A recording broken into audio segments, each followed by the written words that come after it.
Welcome to Penrose Learning, where we make understanding easy. In this video, I will explain how to study for Biology IGCSE. First, familiarize yourself with the entire syllabus. It's your roadmap to success. Don't try to tackle everything at once. Instead, break down large topics into smaller, digestible chunks. This approach makes learning less overwhelming and more effective. Next, develop a consistent study schedule.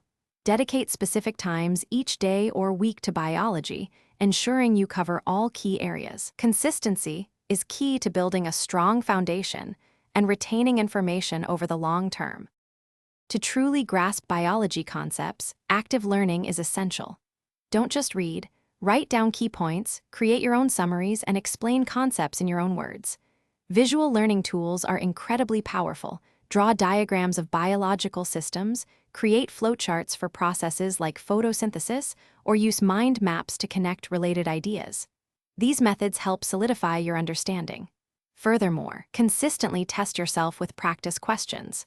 This helps identify areas where you need more review and reinforces what you've learned.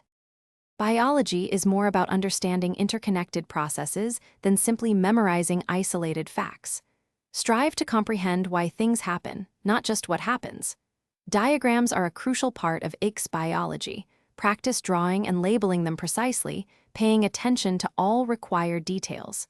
This skill is often tested and can earn you valuable marks.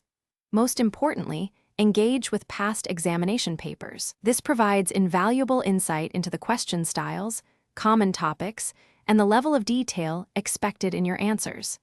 Aim to complete at least 5 full papers. As you approach your exams, a thorough review of all key definitions and scientific terminology is paramount. Many marks are awarded for precise language. During the actual exam, effective time management is critical. Allocate a specific amount of time for each section or question based on its mark allocation, ensuring you attempt every part. Finally, cultivate a positive and calm mindset. Believe in your preparation, take deep breaths, and approach the exam with confidence. A clear mind helps you recall information and think critically. Thanks for watching. If this was helpful, leave a like and consider subscribing. See you next time.